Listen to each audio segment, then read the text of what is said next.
I usually get this kind of question.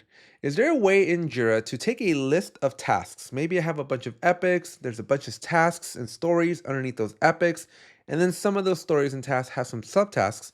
And the question is, can I take that list and create a template out of it so that whenever I want, I can basically carbon copy that list over and over and over as many times as I need for whatever purpose that I have? And typically the answer is no. But in today's video, we're going to be taking a look at the Templating app by Seabird. I'm going to be walking you through the steps for taking a list, a template really, using the Templating app, and I'm going to show you how easy it is to create and then deploy that template so that you can repeatedly, consistently, and always on demand be able to create the issues that you and your team need. Make sure you subscribe, make sure you drop a like, and make sure you use that link down below so you can start your free trial to the Templating app. Let's take a look at Jira and see how this works out. So here I am in Jira, and I have a bunch of tasks that I've already used. And maybe for this sprint or maybe for a future sprint, my team is going to consistently use the same type of tasks over and over and over. Now in Jira natively, you just got to recreate a bunch of stuff, or you do an export and then do a re-import. You can clone, but it's not very good. But there's a better way. And let's take a look at how the templating app works, because this is pretty cool. It just makes this job that is a pretty tedious and manual job, it just makes it so much easier. So in my Jira, I've already gone ahead and installed the templating app. And you're going to want to definitely use that link down in the description so you can start your trial as well. Now there's a bunch of different things that we can do with the templating app. And today we're going to be focusing on issue templates. So make sure you smash the subscribe button, make sure you drop that notification button, because I will be dropping 2 more videos on other features that this app can do. But let's focus on issues template. And right here, we're going to click on a create issues template. And when you do that, you basically have the ability to either pick from a pre-existing template or you can create your own. And so for this video, we're just going to click on blank template to create our own.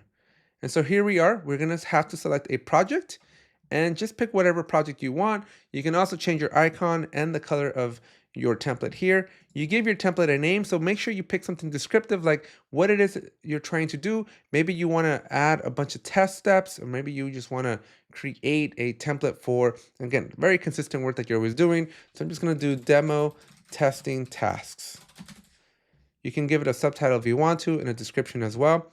But once you're done, click on that create button. And now the fun begins. Here we're going to click on add issue, and you basically now get to create your hierarchy. Now this is pretty cool because either A, you can add existing issues, or B, you can create brand new issues. So I'm going to create this right here. I'm going to click on add issue. I'm going to type this up, hit enter. And then you'll notice that this is going to come in as an epic, which is good. This is fine. Now I'm going to click that add child issue so that I can specifically specify that we're going to go down a level, because if I just hit enter again, it's going to create another epic and I don't want that. I'm trying to demonstrate how to create a hierarchy. And so we really want to make sure we click on the plus button for the pre-existing issue so that it respects the hierarchy. Now here, when I go and add a second subtask, I'm not going to click on the plus here, but rather go back up to the task and click it up here so that I can get that second child. And I'm not going to bore you with all the details, so let me fast forward a little bit, and we're going to have a bunch of tasks created. Okay, and there you have it. We have a list with an epic that has 2 tasks, and those 2 tasks each have 3 subtasks. And this is something that we can templatize, right? So this is something that we can use over and over and over whenever we're going to test a new feature or an app. Now, this is cool. Right? This is great. We can hit save and be done with it. But this app can do a little bit more. And let me show you this really, really cool thing that you can do. And that is, let me introduce you to variables. And so over here on the right-hand side, we can actually use predefined variables. And this is a little bit trickier because predefined is a little misleading, but you can actually click on variables over here. You will then create the variables, and once they exist, then they will be predefined. And so we're going to click on this variable here, and I'm going to add a variable over here. And you get to pick what type of variable you want to create. As you can see, you have a lot of different options. But in this case, I'm just going to do a text input right here. And then you're going to give it a name. So this is going to be my app name. And hit the little check mark there. But then here we have to define a placeholder and a default value. So let me show you what that would look like. Okay, that's all I need to do. In this particular case, I don't want to provide a default value. You're going to see how this plays out in just a few minutes. So I'm just going to click on save. And I'm going to keep my variable. And now we can go back to my issues over here. And instead of just leaving this feature app, right, I'm going to remove this and I'm going to refer to my variable. So I have my app name here. And now I can click on save. And so what this is going to do is now instead of always having to hard code a name for the test plan, I've created a text variable. And so what this is going to do is it's going to allow me to basically define my app name so that the epic that gets created is going to say testing plan for, and then the app name.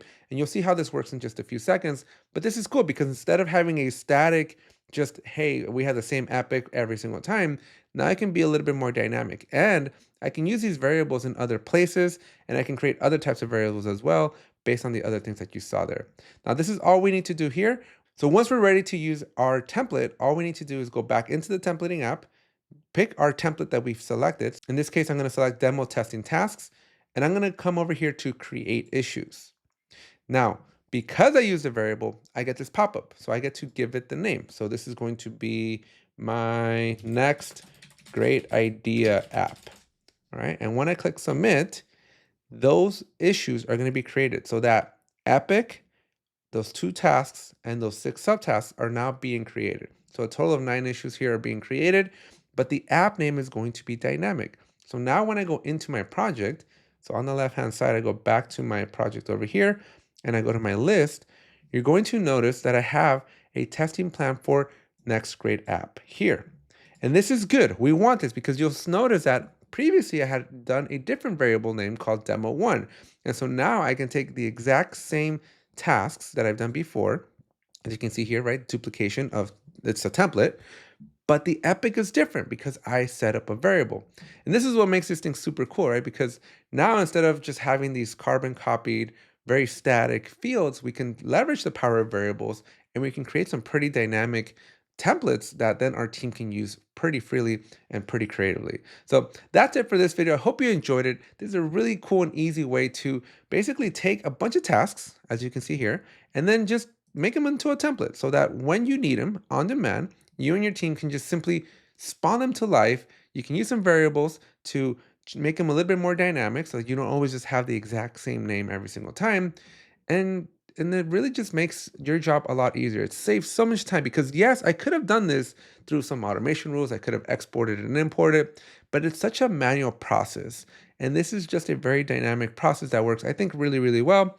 And I think you and your team are going to enjoy, but also save a lot of time because you just don't have to do this a different way. So if you enjoyed this video, make sure you hit that subscribe button, make sure you hit that like button, and more importantly, check out that link down below so you can start your free trial to the templating app. I'll see you in the next one.